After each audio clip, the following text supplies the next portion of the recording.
Recording by Corrie Samuel. Love and Friendship by Jane Austen. To Madame la Comtesse de Feuillide, this novel is inscribed by her obliged humble servant the author.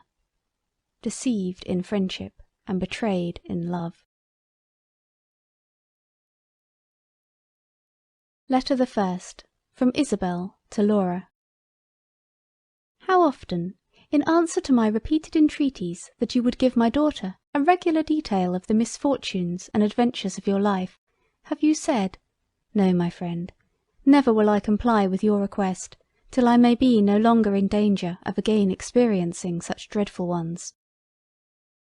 Surely that time is now at hand. You are this day 55. If a woman may ever be said to be in safety from the determined perseverance of disagreeable lovers, and the cruel persecutions of obstinate fathers, surely it must be at such a time of life. Isabel. Letter Second. Laura to Isabel. Although I cannot agree with you in supposing that I shall never again be exposed to misfortunes as unmerited as those I have already experienced, yet to avoid the imputation of obstinacy or ill nature, I will gratify the curiosity of your daughter, and may the fortitude with which I have suffered the many afflictions of my past life prove to her a useful lesson for the support of those which may befall her in her own. Laura. Letter Third. Laura to Marianne.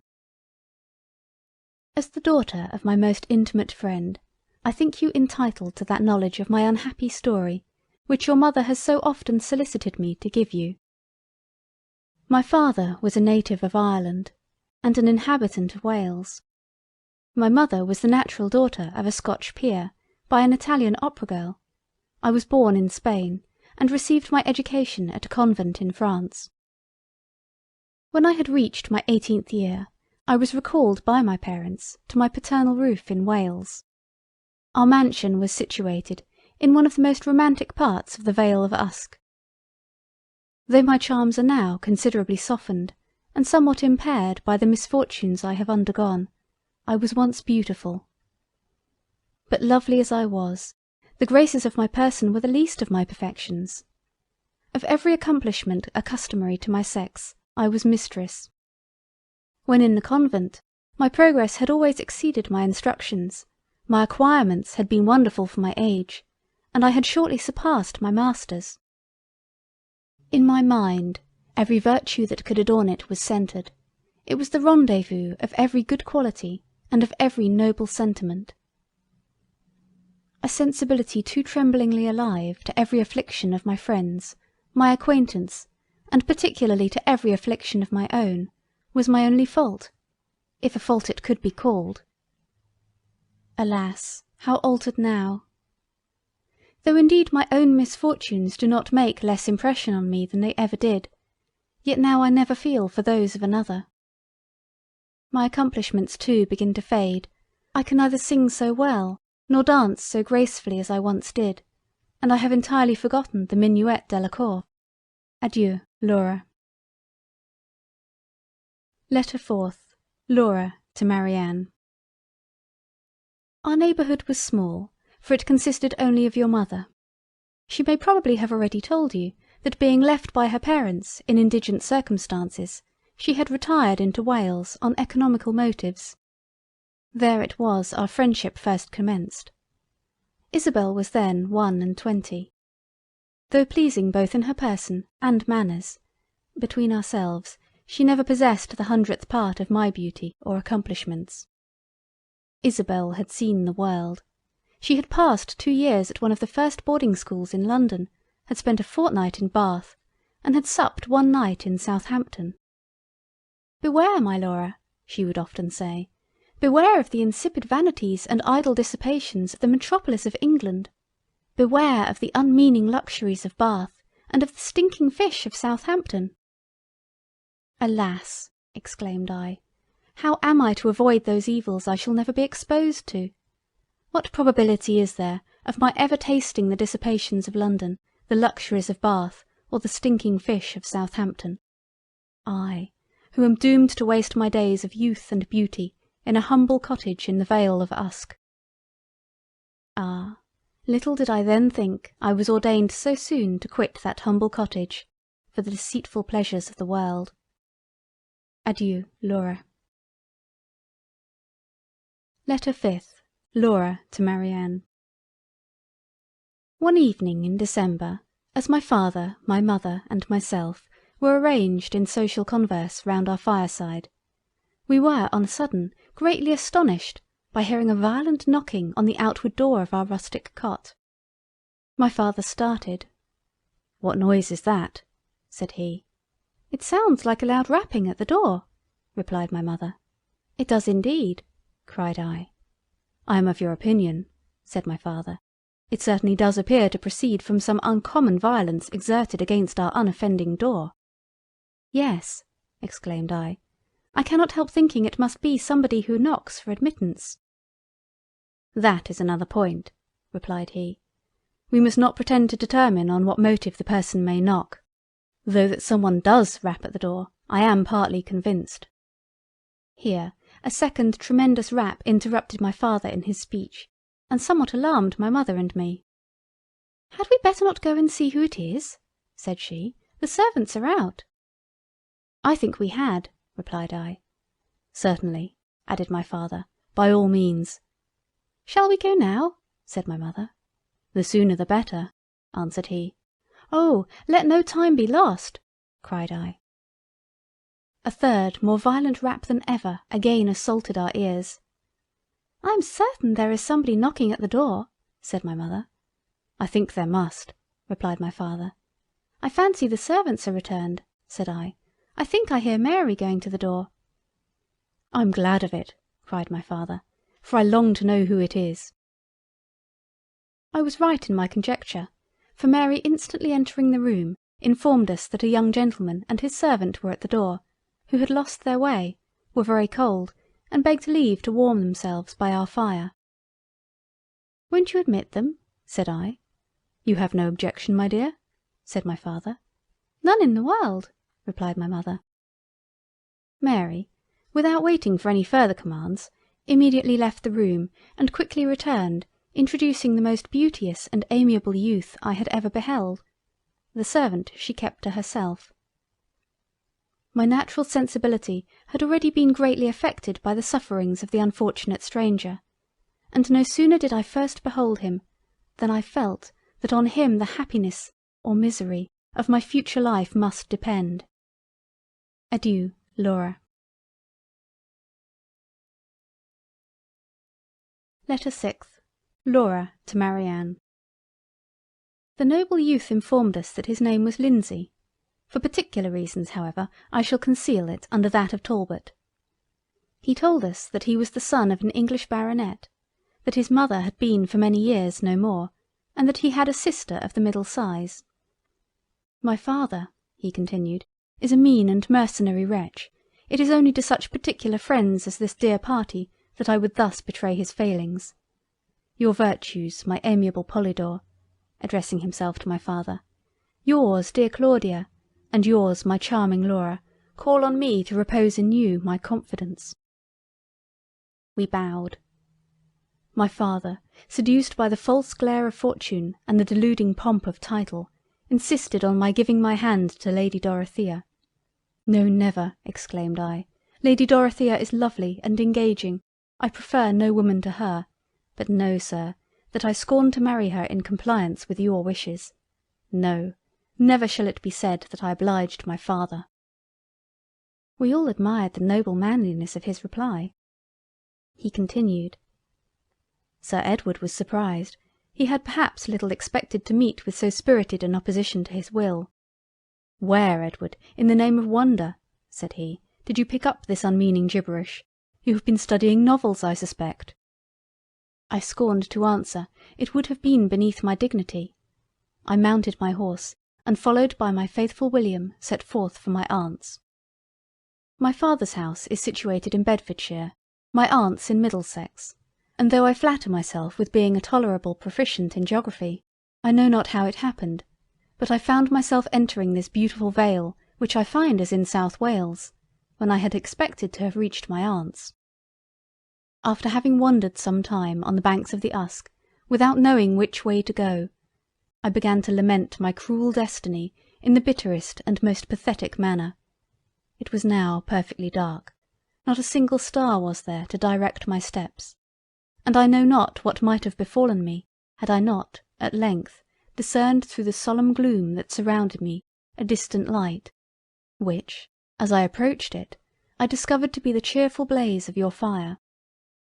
Impelled by the combination of misfortunes under which I laboured, namely fear, cold, and hunger, I hesitated not to ask admittance, which at length I have gained. And now, my adorable Laura, continued he, taking my hand, when may I hope to receive that reward of all the painful sufferings I have undergone during the course of my attachment to you, to which I have ever aspired? Oh, when will you reward me with yourself? This instant, dear and amiable Edward, replied I. We were immediately united by my father, who, though he had never taken orders, had been bred to the church. Adieu, Laura. Letter 7th. Laura to Marianne. We remained but a few days after our marriage in the Vale of Usk. After taking an affecting farewell of my father, my mother, and my Isabel, I accompanied Edward to his aunt's in Middlesex. Philippa received us both with every expression of affectionate love. My arrival was indeed a most agreeable surprise to her, as she had not only been totally ignorant of my marriage with her nephew, but had never even had the slightest idea of there being such a person in the world. Augusta, the sister of Edward, was on a visit to her when we arrived. I found her exactly what her brother had described her to be, of the middle size. She received me with equal surprise, though not with equal cordiality, as Philippa. There was a disagreeable coldness and forbidding reserve in her reception of me, which was equally distressing and unexpected. None of that interesting sensibility or amiable sympathy in her manners and address to me, when we first met, which should have distinguished our introduction to each other. Her language was neither warm nor affectionate. Her expressions of regard were neither animated nor cordial. Her arms were not opened to receive me to her heart, though my own were extended to press her to mine. A short conversation between Augusta and her brother, which I accidentally overheard, increased my dislike to her, and convinced me that her heart was no more formed for the soft ties of love than for the endearing intercourse of friendship. But do you think that my father will ever be reconciled to this imprudent connection? Said Augusta. Augusta, replied the noble youth, I thought you had a better opinion of me, than to imagine I would so abjectly degrade myself as to consider my father's concurrence in any of my affairs, either of consequence or concern to me. Tell me, Augusta, with sincerity, did you ever know me to consult his inclinations, or follow his advice in the least trifling particular, since the age of 15? Edward, replied she, you are surely too diffident in your own praise. Since you were 15 only? My dear brother, since you were 5 years old, I entirely acquit you of ever having willingly contributed to the satisfaction of your father. But still I am not without apprehensions of your being shortly obliged to degrade yourself in your own eyes, by seeking a support for your wife in the generosity of Sir Edward. Never, never, Augusta, will I so demean myself, said Edward. Support? What support will Laura want which she can receive from him? Only those very insignificant ones of victuals and drink, answered she. Victuals and drink, replied my husband in a most nobly contemptuous manner. And dost thou then imagine that there is no other support for an exalted mind, such as is my Laura's, than the mean and indelicate employment of eating and drinking? None that I know of so efficacious, returned Augusta. And did you then never feel the pleasing pangs of love, Augusta? replied my Edward. Does it appear impossible to your vile and corrupted palate to exist on love? Can you not conceive the luxury of living in every distress that poverty can inflict, with the object of your tenderest affection? You are too ridiculous, said Augusta, to argue with. Perhaps, however, you may in time be convinced that—" Here I was prevented from hearing the remainder of her speech by the appearance of a very handsome young woman, who was ushered into the room at the door of which I had been listening. On hearing her announced by the name of Lady Dorothea, I instantly quitted my post and followed her into the parlour, for I well remembered that she was the lady proposed as a wife for my Edward by the cruel and unrelenting baronet. Although Lady Dorothea's visit was nominally to Philippa and Augusta, yet I have some reason to imagine that, acquainted with the marriage and arrival of Edward, to see me was a principal motive to it. I soon perceived that though lovely and elegant in her person, and though easy and polite in her address, she was of that inferior order of beings, with regard to delicate feeling, tender sentiments, and refined sensibility, of which Augusta was one. She stayed but half an hour, and neither in the course of her visit confided to me any of her secret thoughts, nor requested me to confide in her any of mine. You will easily imagine, therefore, my dear Marianne, that I could not feel any ardent affection or very sincere attachment for Lady Dorothea. Adieu, Laura. Letter 8th. Laura to Marianne, in continuation. Lady Dorothea had not left us long before another visitor, as unexpected a one as her ladyship, was announced. It was Sir Edward, who, informed by Augusta of her brother's marriage, came doubtless to reproach him for having dared to unite himself to me without his knowledge. But Edward, foreseeing his design, approached him with heroic fortitude as soon as he entered the room, and addressed him in the following manner: "Sir Edward, I know the motive of your journey here. You come with the base design of reproaching me for having entered into a dissoluble engagement with my Laura without your consent. But, sir, I glory in the act. It is my greatest boast that I have incurred the displeasure of my father." So saying, he took my hand, and whilst Sir Edward, Philippa, and Augusta were doubtless reflecting with admiration on his undaunted bravery, led me from the parlour to his father's carriage, which yet remained at the door, and in which we were instantly conveyed from the pursuit of Sir Edward. The postilions had at first received orders only to take the London road. As soon as we had sufficiently reflected, however, we ordered them to drive to the seat of Edward's most particular friend, which was but a few miles distant. At we arrived in a few hours, and on sending in our names, were immediately admitted to Sophia, the wife of Edward's friend. After having been deprived during the course of 3 weeks of a real friend, for such I term your mother, imagine my transports at beholding one most truly worthy of the name. Sophia was rather above the middle size, most elegantly formed. A soft languor spread over her lovely features, but increased their beauty. It was the characteristic of her mind. She was all sensibility and feeling. We flew into each other's arms, and after having exchanged vows of mutual friendship for the rest of our lives, instantly unfolded to each other the most inward secrets of our hearts. We were interrupted in the delightful employment by the entrance of Augustus, Edward's friend, who was just returned from a solitary ramble. Never did I see such an affecting scene as was the meeting of Edward and Augustus. "My life, my soul!" exclaimed the former. "My adorable angel!" replied the latter, as they flew into each other's arms. It was too pathetic for the feelings of Sophia and myself. We fainted alternately on a sofa. Adieu, Laura. Letter the 9th. From the same to the same.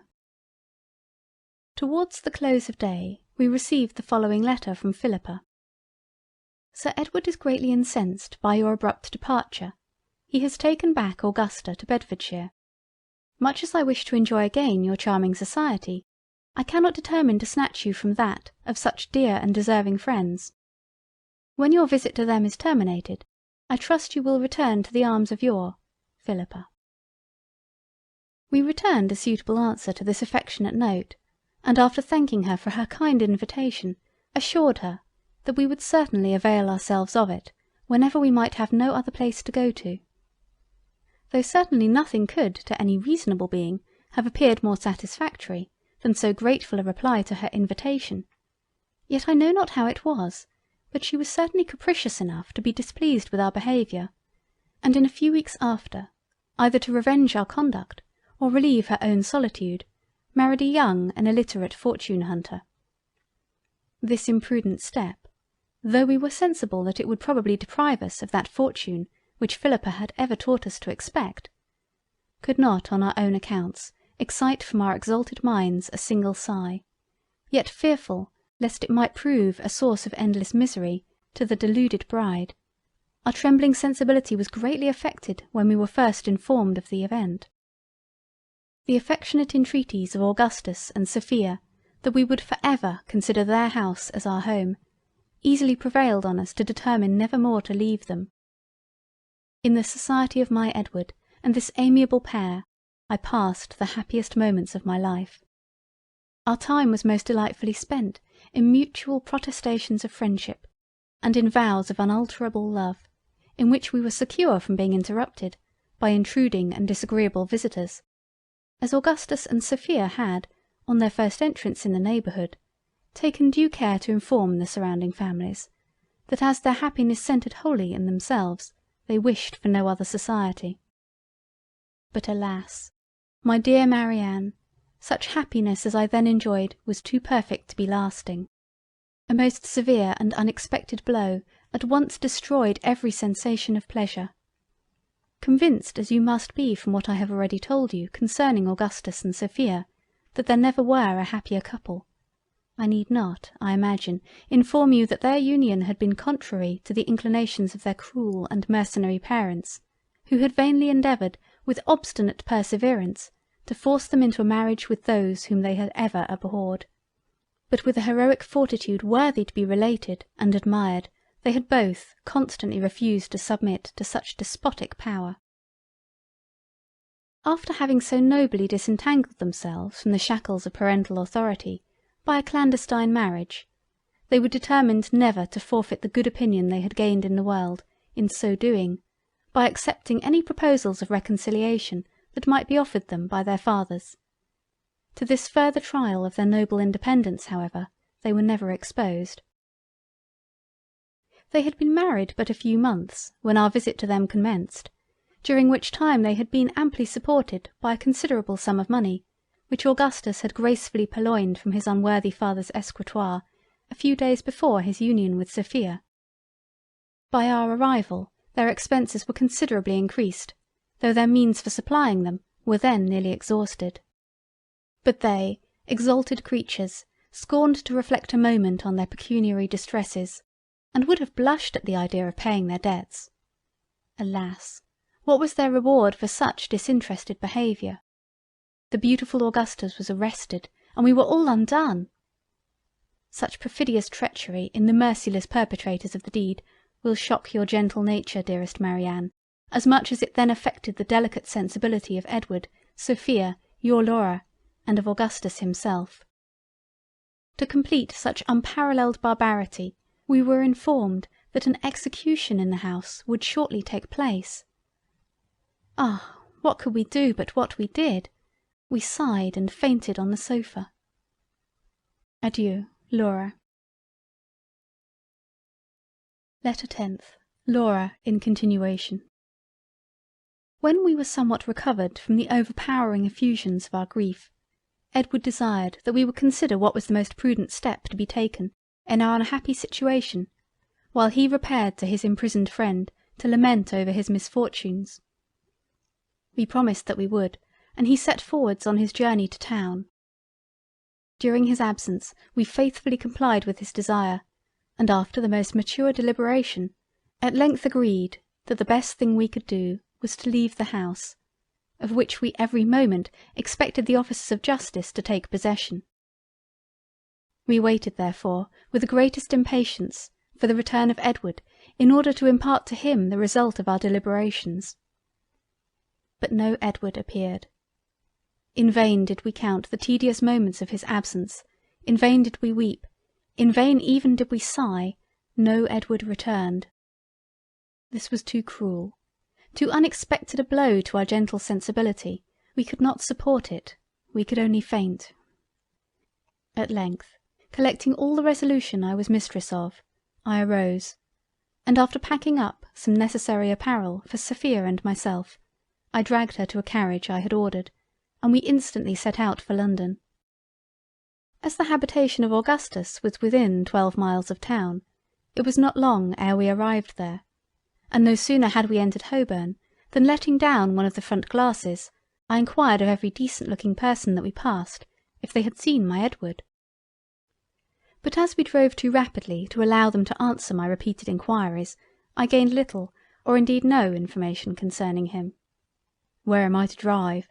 said the postilion. "To Newgate, gentle youth," replied I, "to see Augustus." "Oh no, no," exclaimed Sophia, "I cannot go to Newgate. I shall not be able to support the sight of my Augustus in so cruel a confinement. My feelings are sufficiently shocked by the recital of his distress, but to behold it will overpower my sensibility." As I perfectly agreed with her in the justice of her sentiments, the postilion was instantly directed to return into the country. You may perhaps have been somewhat surprised, my dearest Marianne, that in the distress I then endured, destitute of any support, and unprovided with any habitation, I should never once have remembered my father and mother, or my paternal cottage in the Vale of Usk. To account for this seeming forgetfulness, I must inform you of a trifling circumstance concerning them, which I have as yet never mentioned. The death of my parents a few weeks after my departure is the circumstance I allude to. By their decease I became the lawful inheritress of their house and fortune. But alas, the house had never been their own, and their fortune had only been an annuity on their own lives. Such is the depravity of the world. To your mother I should have returned with pleasure, should have been happy to have introduced to her my charming Sophia, and should with cheerfulness have passed the remainder of my life in their dear society in the Vale of Usk, had not one obstacle to the execution of so agreeable a scheme intervened, which was the marriage and removal of your mother to a distant part of Ireland. Adieu, Laura. End of Part 1.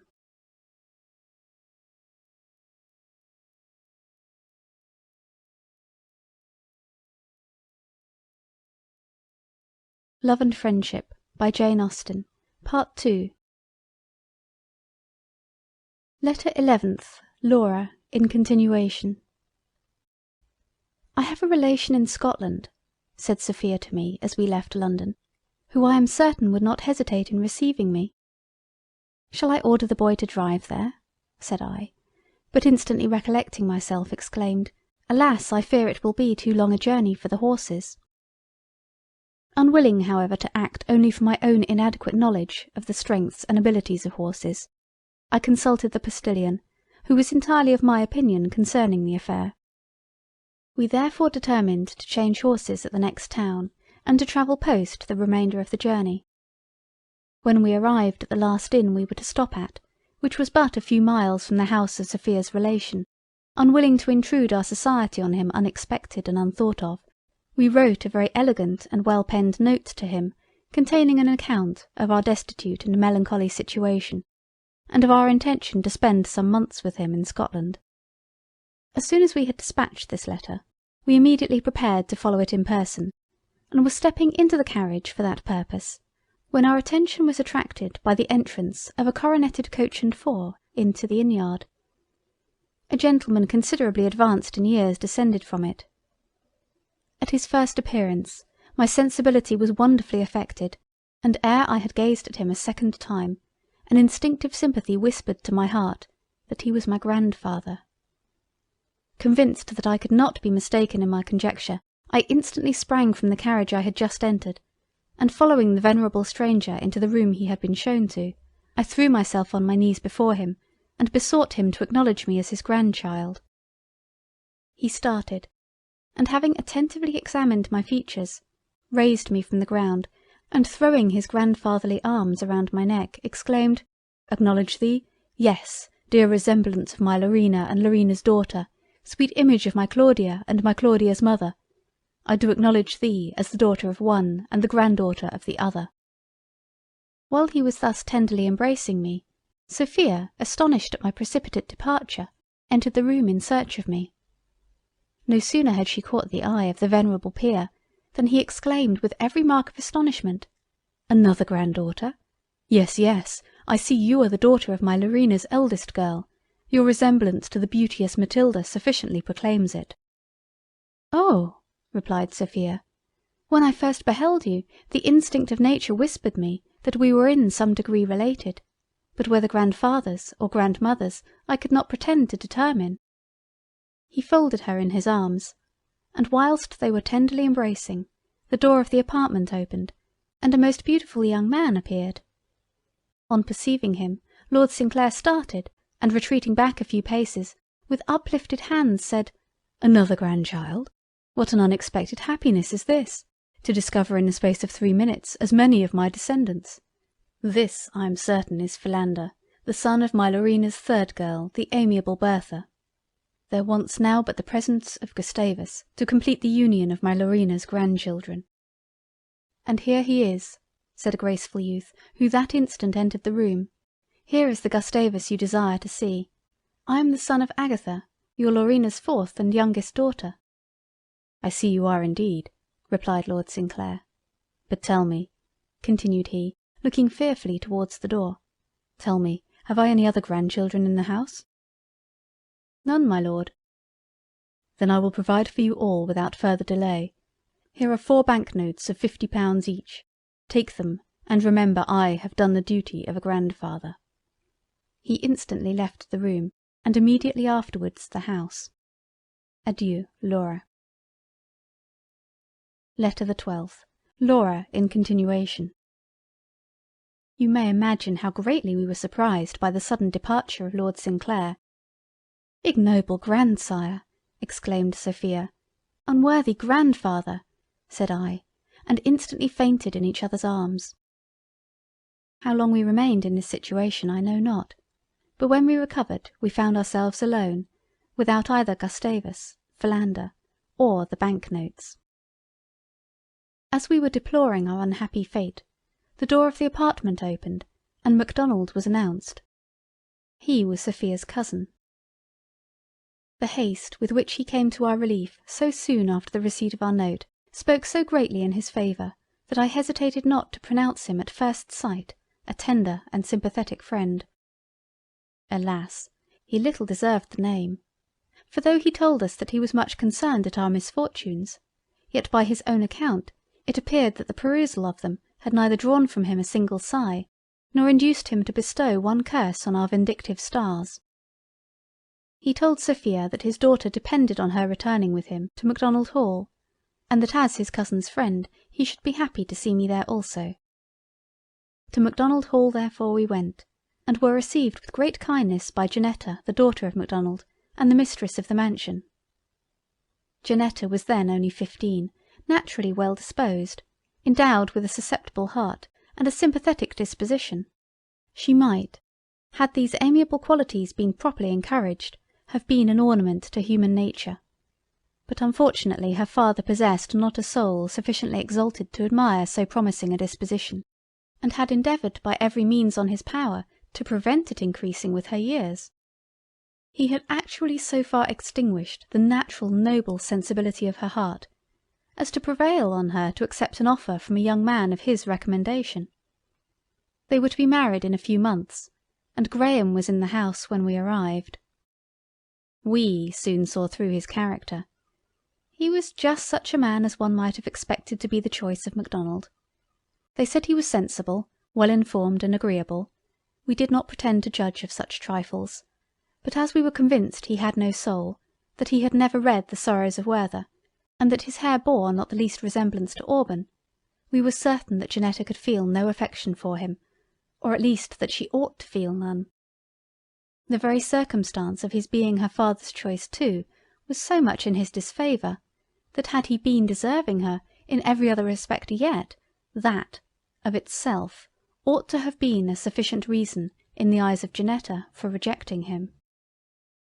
These considerations we were determined to represent to her in their proper light, and doubted not of meeting with the desired success from one naturally so well disposed, whose errors in the affair had only arisen from a want of proper confidence in her own opinion and a suitable contempt of her father's. We found her indeed all that our warmest wishes could have hoped for. We had no difficulty to convince her that it was impossible she could love Graham, or that it was her duty to disobey her father. The only thing at which she rather seemed to hesitate was our assertion that she must be attached to some other person. For some time she persevered in declaring that she knew no other young man for whom she had the smallest affection. But on explaining the impossibility of such a thing, she said that she believed she did like Captain McHenry better than any one she knew besides. This confession satisfied us, and after having enumerated the good qualities of McHenry, and assured her that she was violently in love with him, we desired to know whether he had in any wise declared his affection to her. So far from having ever declared it, I have no reason to imagine that he has ever felt any for me, said Janetta. That he certainly adores you, replied Sophia, there can be no doubt. The attachment must be reciprocal. Did he never gaze on you with admiration, tenderly press your hand, drop an involuntary tear, and leave the room abruptly? Never, replied she, that I remember. He has always left the room indeed when his visit has been ended, but has never gone away particularly abruptly, or without making a bow. Indeed, my love, said I, you must be mistaken, for it is absolutely impossible that he should ever have left you, but with confusion, despair, and precipitation. Consider but for a moment, Janetta, and you must be convinced how absurd it is to suppose that he could ever make a bow, or behave like any other person. Having settled this point to our satisfaction, the next we took into consideration was to determine in what manner we should inform McHenry of the favourable opinion Janetta entertained of him. We at length agreed to acquaint him with it by an anonymous letter, which Sophia drew up in the following manner. O happy lover of the beautiful Janetta! O amiable possessor of her heart, whose hand is destined to another! Why do you thus delay a confession of your attachment to the amiable object of it? Oh! consider that a few weeks will at once put an end to every flattering hope that you may now entertain, by uniting the unfortunate victim of her father's cruelty to the execrable and detested Graham. Alas! why do you thus so cruelly connive at the projected misery of her and of yourself, by delaying to communicate that scheme which had doubtless long possessed your imagination? A secret union will at once secure the felicity of both. The amiable McHenry, whose modesty, as he afterwards assured us, had been the only reason of his having so long concealed the violence of his affection for Janetta, on receiving this billet, flew on the wings of love to Macdonald Hall, and so powerfully pleaded his attachment to her who inspired it, that after a few more private interviews, Sophia and I experienced the satisfaction of seeing them depart for Gretna Green, which they chose for the celebration of their nuptials, in preference to any other place, although it was at a considerable distance from Macdonald Hall. Adieu, Laura. Letter the 13th. Laura in continuation. They had been gone nearly a couple of hours before either Macdonald or Graham had entertained any suspicion of the affair, and they might not even then have suspected it but for the following little accident.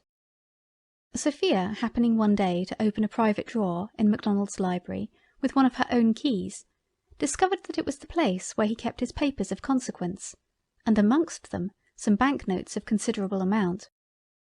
This discovery she imparted to me, and having agreed together that it would be a proper treatment of so vile a wretch as Macdonald to deprive him of money, perhaps dishonestly gained, it was determined that the next time we should either of us happen to go that way, we would take one or more of the banknotes from the drawer. This well-meant plan we had often successfully put in execution, but alas! on the very day of Janetta's escape, as Sophia was majestically removing the 5th banknote from the drawer to her own purse, she was most impertinently interrupted in her employment by the entrance of Macdonald himself, in a most abrupt and precipitate manner. Sophia, who, though naturally all winning sweetness, could, when occasions demanded it, call forth the dignity of her sex, instantly put on a most forbidding look, and darting an angry frown on the undaunted culprit, demanded in a haughty tone of voice, wherefore her retirement was thus insolently broken in on. The unblushing Macdonald, without even endeavouring to exculpate himself from the crime he was charged with, meanly endeavoured to reproach Sophia with ignobly defrauding him of his money. The dignity of Sophia was wounded. "Wretch!" exclaimed she, hastily replacing the banknote in the drawer, "how darest thou to accuse me of an act of which the bare idea makes me blush?" The base wretch was still unconvinced, and continued to upbraid the justly offended Sophia in such opprobrious language, that at length he so greatly provoked the gentle sweetness of her nature, as to induce her to revenge herself on him, by informing him of Janetta's elopement, and of the active part we had both taken in the affair. At this period of their quarrel I entered the library, and was, as you may imagine, equally offended as Sophia at the ill-grounded accusations of the malevolent and contemptible Macdonald. "Base miscreant," cried I, "how canst thou thus undauntedly endeavour to sully the spotless reputation of such bright excellence? Why dost thou not suspect my innocence as soon?" "Be satisfied, madam," replied he, "I do suspect it, and therefore must desire that you will both leave this house in less than half an hour." "We shall go willingly," answered Sophia. "Our hearts have long detested thee, and nothing but our friendship for thy daughter could have induced us to remain so long beneath thy roof." "Your friendship for my daughter has indeed been most powerfully exerted by throwing her into the arms of an unprincipled fortune hunter," replied he. "Yes," exclaimed I, "amidst every misfortune it will afford us some consolation to reflect that by this one act of friendship to Janetta we have amply discharged every obligation that we have received from her father." "It must indeed be a grateful reflection to your exalted minds," said he. As soon as we had packed up our wardrobe and valuables, we left Macdonald Hall, and after having walked about 1.5 miles, we sat down by the side of a clear limpid stream to refresh our exhausted limbs. The place was suited to meditation. A grove of full-grown elms sheltered us from the east, a bed of full-grown nettles from the west. Before us ran the murmuring brook, and behind us ran the turnpike road. We were in a mood for contemplation, and in a disposition to enjoy so beautiful a spot. A mutual silence, which had for some time reigned between us, was at length broke by my exclaiming, "What a lovely scene! Alas! why are not Edward and Augustus here to enjoy its beauties with us?" "Ah, my beloved Laura," cried Sophia, "for pity's sake forbear recalling to my remembrance the unhappy situation of my imprisoned husband. Alas!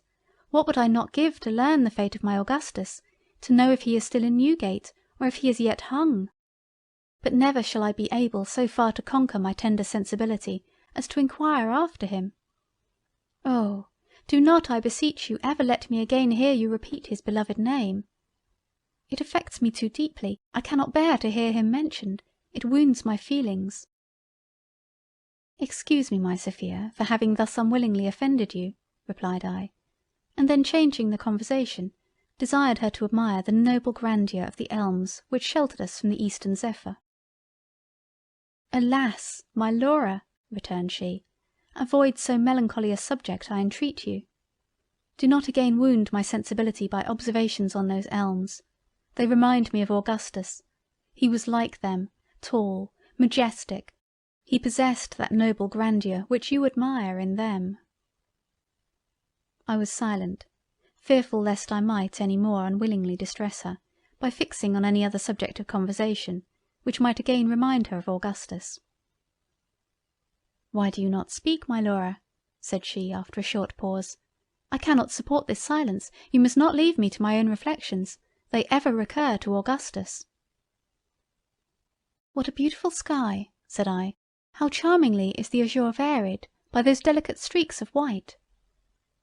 "Oh, my Laura," replied she, hastily withdrawing her eyes from a momentary glance at the sky, "do not thus distress me by calling my attention to an object which so cruelly reminds me of my Augustus's blue satin waistcoat striped in white. In pity to your unhappy friend, avoid a subject so distressing." What could I do? The feelings of Sophia were at that time so exquisite, and the tenderness she felt for Augustus so poignant, that I had not power to start any other topic, justly fearing that it might in some unforeseen manner again awaken all her sensibility by directing her thoughts to her husband. Yet to be silent would be cruel, she had entreated me to talk. From this dilemma I was most fortunately relieved by an accident truly apropos. It was the lucky overturning of a gentleman's phaeton on the road which ran murmuring behind us. It was a most fortunate accident, as it diverted the attention of Sophia from the melancholy reflections which she had been before indulging. We instantly quitted our seats, and ran to the rescue of those who, but a few moments before, had been in so elevated a situation as a fashionably high phaeton, but who were now laid low and sprawling in the dust. What an ample subject for reflection on the uncertain enjoyments of this world would not that phaeton and the life of Cardinal Wolsey afford a thinking mind, said I to Sophia, as we were hastening to the field of action. She had not time to answer me, for every thought was now engaged by the horrid spectacle before us. Two gentlemen, most elegantly attired, but weltering in their blood, was what first struck our eyes. We approached. They were Edward and Augustus. Yes, dearest Marianne, they were our husbands. Sophia shrieked and fainted on the ground. I screamed and instantly ran mad. We remained thus mutually deprived of our senses some minutes, and on regaining them were deprived of them again. For an hour and a quarter did we continue in this unfortunate situation, Sophia fainting every moment, and I running mad as often. At length a groan from the hapless Edward, who alone retained any share of life, restored us to ourselves. Had we indeed before imagined that either of them lived, we should have been more sparing of our grief, but as we had supposed when we first beheld them that they were no more, we knew that nothing could remain to be done but what we were about. No sooner did we therefore hear my Edward's groan, than postponing our lamentations for the present, we hastily ran to the dear youth, and kneeling on each side of him, implored him not to die. Laura, said he, fixing his now languid eyes on me, I fear I have been overturned. I was overjoyed to find him yet sensible. Oh, tell me, Edward, said I, tell me, I beseech you, before you die, what has befallen you since that unhappy day in which Augustus was arrested and we were separated. I will, said he, and instantly fetching a deep sigh, expired.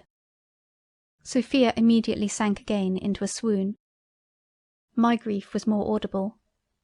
My voice faltered, my eyes assumed a vacant stare, my face became as pale as death, and my senses were considerably impaired.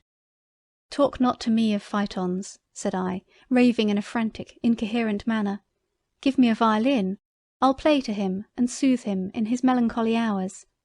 Beware, ye gentle nymphs, of Cupid's thunderbolts. Avoid the piercing shafts of Jupiter. Look at that grove of firs, I see a leg of mutton. They told me Edward was not dead, but they deceived me, they took him for a cucumber. Thus I continued wildly exclaiming on my Edward's death. For 2 hours did I rave thus madly, and should not then have left off, as I was not in the least fatigued, had not Sophia, who was just recovered from her swoon, entreated me to consider that night was now approaching, and that the damps began to fall. And whither shall we go, said I, to shelter us from either? To that white cottage, replied she, pointing to a neat building which rose up amidst the grove of elms, and which I had not before observed. I agreed, and we instantly walked to it. We knocked at the door. It was opened by an old woman. On being requested to afford us a night's lodging, she informed us that her house was but small, that she had only 2 bedrooms, but that, however, we should be welcome to one of them. We were satisfied, and followed the good woman into the house, where we were greatly cheered by the sight of a comfortable fire. She was a widow, and had only one daughter, who was then just 17. One of the best of ages, but alas, she was very plain, and her name was Bridget. Nothing therefore could be expected from her. She could not be supposed to possess either exalted ideas, delicate feelings, or refined sensibilities. She was nothing more than a mere good-tempered, civil and obliging young woman. As such we could scarcely dislike her. She was only an object of contempt. Adieu, Laura. End of Part 2.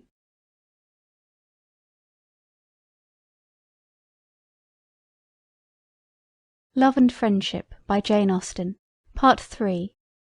Letter the 14th, Laura, in continuation. Arm yourself, my amiable young friend, with all the philosophy you are mistress of. Summon up all the fortitude you possess. For alas, in the perusal of the following pages, your sensibility will be most severely tried. Ah, what were the misfortunes I had before experienced, and which I have already related to you, to the one I am now going to inform you of. The death of my father, and my mother, and my husband, though almost more than my gentle nature could support, were trifles in comparison to the misfortune I am now proceeding to relate. The morning after our arrival at the cottage, Sophia complained of a violent pain in her delicate limbs, accompanied with a disagreeable headache. She attributed it to a cold caught by her continued faintings in the open air as the dew was falling the evening before.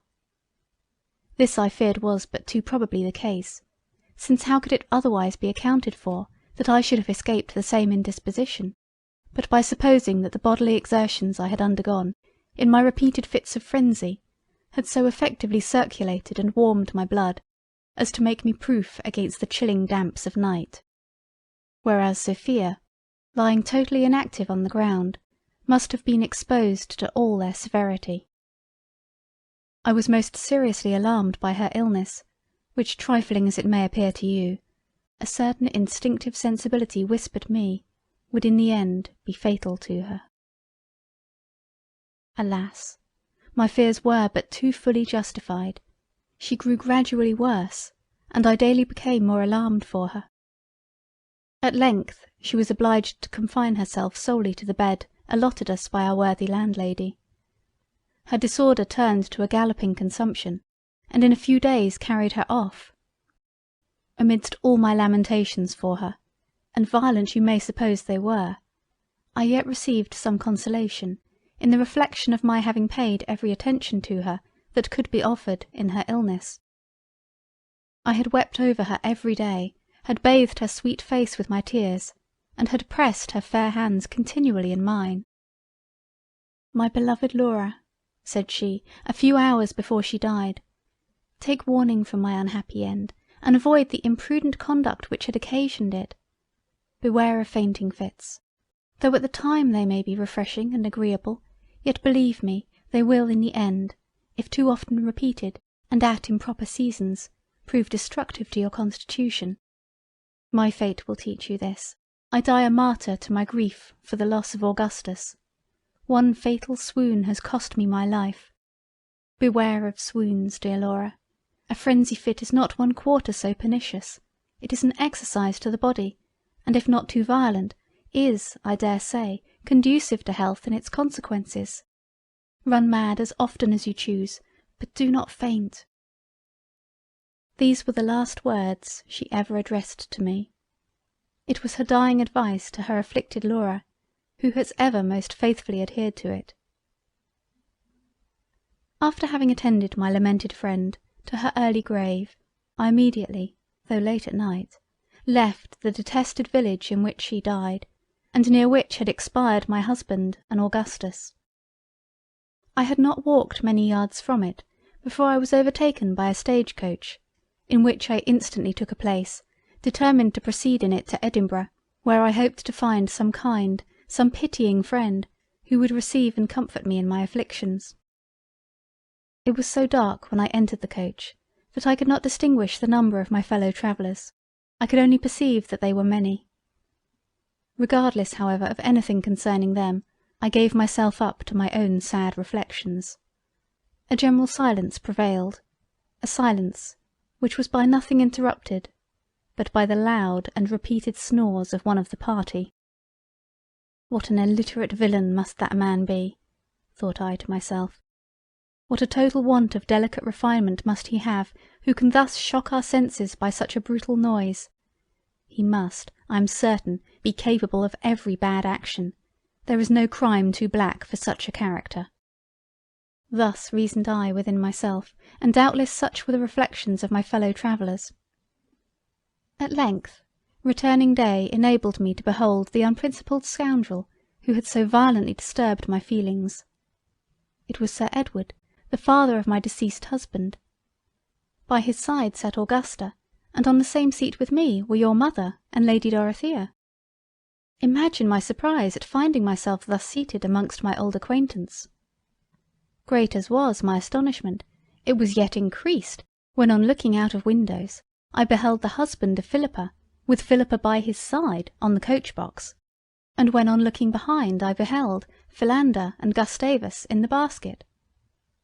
"Oh heavens!" exclaimed I, "is it possible that I should so unexpectedly be surrounded by my nearest relations and connections?" These words roused the rest of the party, and every eye was directed to the corner in which I sat. "Oh my Isabel!" continued I, throwing myself across Lady Dorothea into her arms, "receive once more to your bosom the unfortunate Laura. Alas! when last we parted in the Vale of Usk, I was happy in being united to the best of Edwards. I had then a father and a mother, and had never known misfortunes. But now, deprived of every friend but you—" "What?" interrupted Augusta, "is my brother dead then? Tell us, I entreat you, what is become of him?" "Yes, cold and insensible nymph," replied I, "that luckless swain your brother is no more, and you may now glory in being the heiress of Sir Edward's fortune." Although I had always despised her from the day I had overheard her conversation with my Edward, yet in civility I complied with hers and Sir Edward's entreaties that I would inform them of the whole melancholy affair. They were greatly shocked. Even the obdurate heart of Sir Edward and the insensible one of Augusta were touched with sorrow by the unhappy tale. At the request of your mother, I related to them every other misfortune which had befallen me since we parted. Of the imprisonment of Augustus and the absence of Edward, of our arrival in Scotland, of our unexpected meeting with our grandfather and our cousins, of our visit to Macdonald Hall, of the singular service we there performed towards Janetta, of her father's ingratitude for it, of his inhuman behaviour, unaccountable suspicions, and barbarous treatment of us in obliging us to leave the house, of our lamentations on the loss of Edward and Augustus, and finally of the melancholy death of my beloved companion. Pity and surprise were strongly depictured in your mother's countenance during the whole of my narration, but I am sorry to say that to the eternal reproach of her sensibility the latter infinitely predominated. Nay, faultless as my conduct had certainly been during the whole course of my late misfortunes and adventures, she pretended to find fault with my behaviour in many of the situations in which I had been placed. As I was sensible myself that I had always behaved in a manner which reflected honour on my feelings and refinement, I paid little attention to what she said, and desired her to satisfy my curiosity by informing me how she came there, instead of wounding my spotless reputation with unjustifiable reproaches. As soon as she had complied with my wishes in this particular, and had given me an accurate detail of everything that had befallen her since our separation, the particulars of which, if you are not already acquainted with, your mother will give you, I applied to Augusta for the same information respecting herself, Sir Edward, and Lady Dorothea.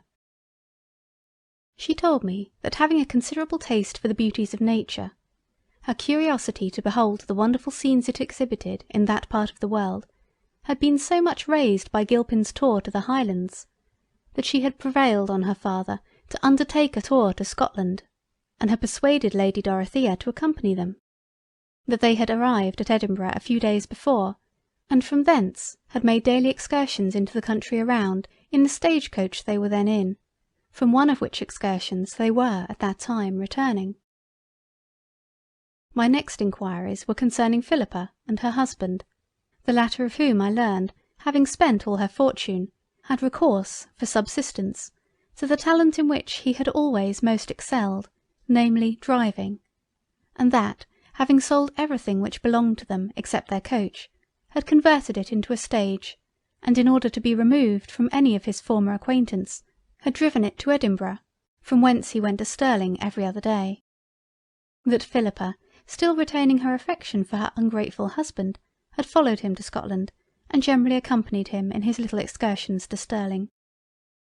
"It has only been to throw a little money into their pockets," continued Augusta, "that my father has always travelled in their coach to view the beauties of the country since our arrival in Scotland, for it would certainly have been much more agreeable to us to visit the Highlands in a post-chaise, than merely to travel from Edinburgh to Stirling, and from Stirling to Edinburgh, every other day, in a crowded and uncomfortable stage."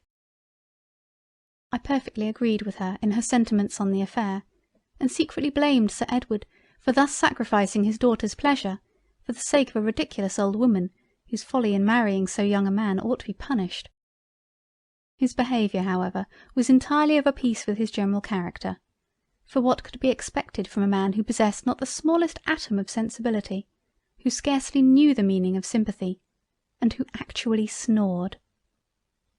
Adieu, Laura.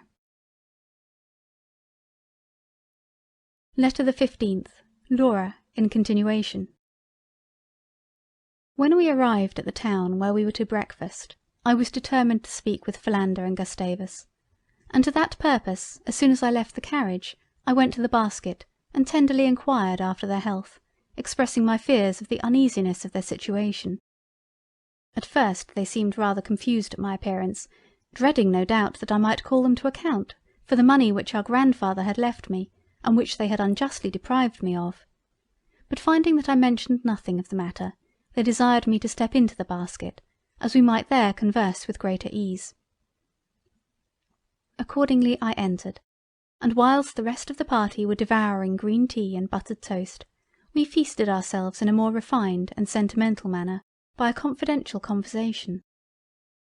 I informed them of everything which had befallen me during the course of my life, and at my request they related to me every incident of theirs. We are the sons, as you already know, of the two youngest daughters which Lord Sinclair had by Larina, an Italian opera girl. Our mothers could neither of them exactly ascertain who were our father, though it is generally believed that Philander is the son of one Philip Jones, a bricklayer, and that my father was one Gregory Staves, a staymaker of Edinburgh.